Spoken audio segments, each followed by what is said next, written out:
यामना चौखत्तबा lump अमगी वारीने मसिदा गारीगी खुदोंचाबा करिमता लेरमदे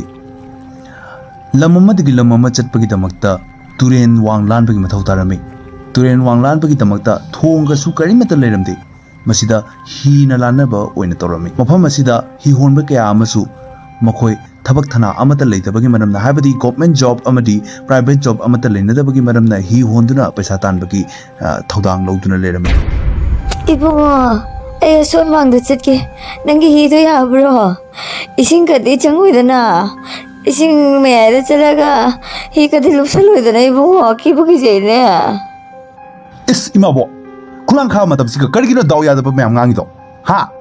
karigino ba nang daw ya da ba mayam ngangi do taning de ko adugumba daw ya da ba ngangno habadi ngarang tine ba aina hi se men chalaga lai si phebi kon na aduga gidi leibak na men chalaga lai ba mothi wadem to no Ibu, sigalau, ngerang tu suka, ngerang tu sumana ni, tunin maya isi tu ni, nupa ama, maki hidup pokai dek tenan, dorak tenan, nupa ama nam sendiri mana hat kerbani, kangen tu ibu, nang su sining terus di sigalau, agi hidup tu kerau. Hey, nana kerigino agi kasumar hunja tau di besar, ha? Aina hari dera agi hise kaim tau dia na, agi hise kaim mata tau dia, kangen dah? Ngasi di hatu kan ihong. Kerino ni. Ay nangi customer mula bo ha chalo ibong chalo mai hida to ngo chalo khone bungo wa mangi ne mohan di udene moi mayum dane mohan da jum halakhidre hi hon ba thok ga halakhidre na koi thi thi na dana ne kapna baga launa baga do mohan gi do tong bade ran nungai bani he sponge ka tha bani ay khang de he as magi hida span zau zau wani ai hi sidi maung de hena taga ti ibani masakal libani hi di masakal me mathau ne span sara ke dau no khang de kai da mang kraba wai sange na ama wathara pai basa akoi di paisa lupa khara adi tan bagi lambi se khara adi apan male number sing do ini na khali bani mi se mang na ki bata da dia ato ibugo mohan do phangaradi aigona soidna pau piro ko mayum gi mi ko wana te da se agi thun gi bari ne ana agi thun ngai ra lore mi gi chida to me ma ta de tamo ngasidi lupa kya ta lakke nate yum sida jani ngai amata leitre ha base tamo ne dikhak bi da bra sani ngai thakni ngai kari mata leitre even akhoi gi yum da ising phaw ba leitre kari no ta we dori ba lamdam se asuki matik aukhati abada ising mo phangdi tamo da aina hagi banatro ising balti nama soklo haidina turen dagi thangna na ba thongna na ba dra adubu sing phaw ba letra ba imung sida kanino ising pura ga tawdori ba thi phaina ba da sam ke ta mangai kaino haisibo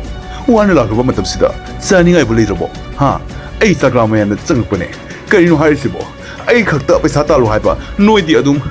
yumda karin tawdana leige haiba nati nawa na puroi base lamduna halakani paisa tali ba miyoi ni haina khatang ni khanmam thoidra yumdagi yumthong gudingi ni bra bikhani bra sakni bra ama tawraga nawa gi puksak se nangna khara thalanna ba honagi di letudana adum phamdun le misibu nangbu karamba nupino ha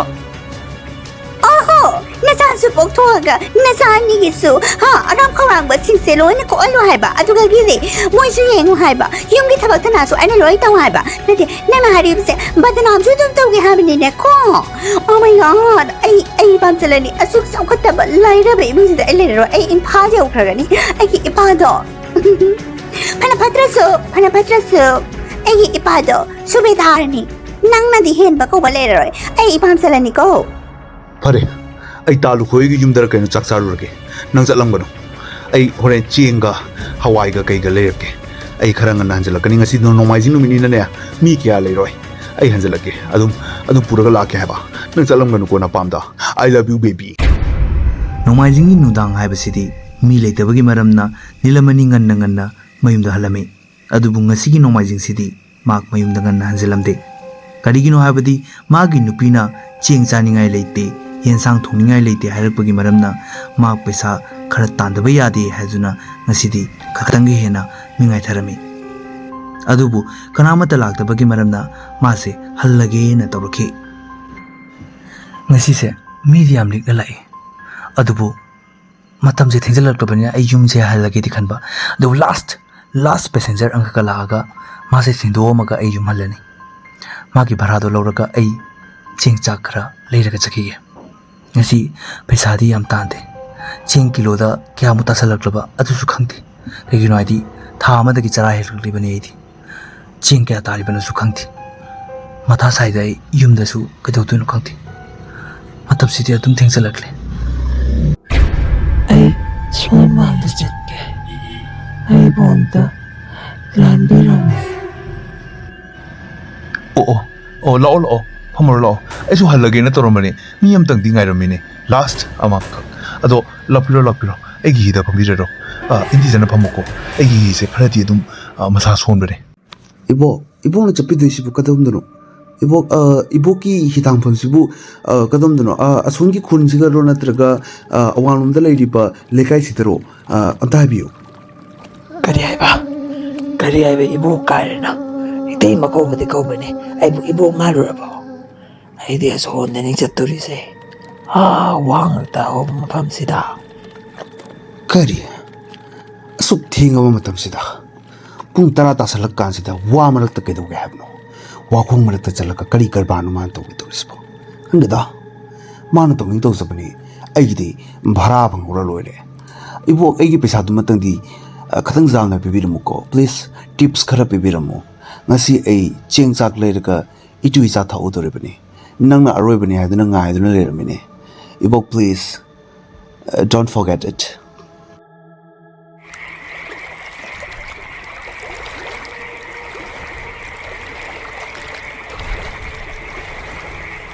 haima siti mohangi hi ni ne mati hi se siga thama ka kai chakriba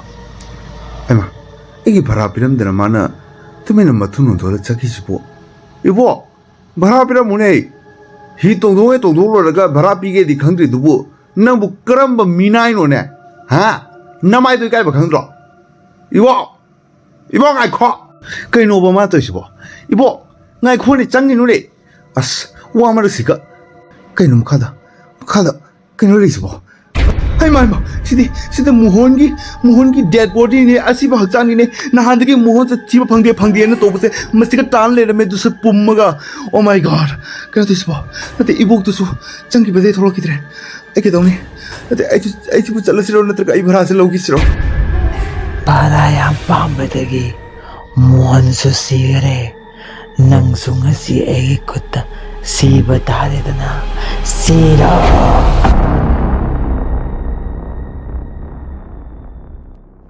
as matam sisu thegeda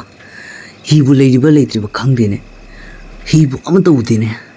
aisu katangana laksaram gadabane ngasi numiche nong sumangi tawriba thokpunida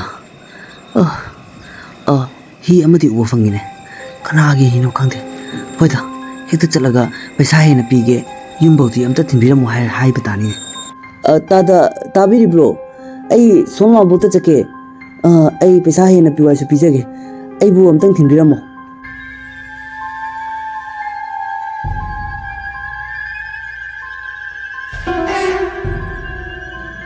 Okay, yam nuwaizare tada. Ai phanjarage.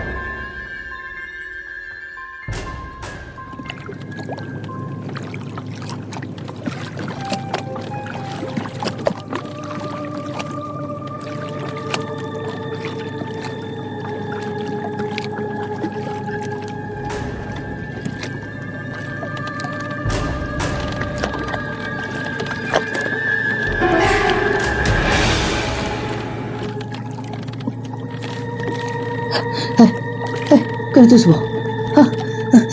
Tada kaya jakarage. Tada. Oh my god. Ay bumaya thambiram kaya jakarage to subo.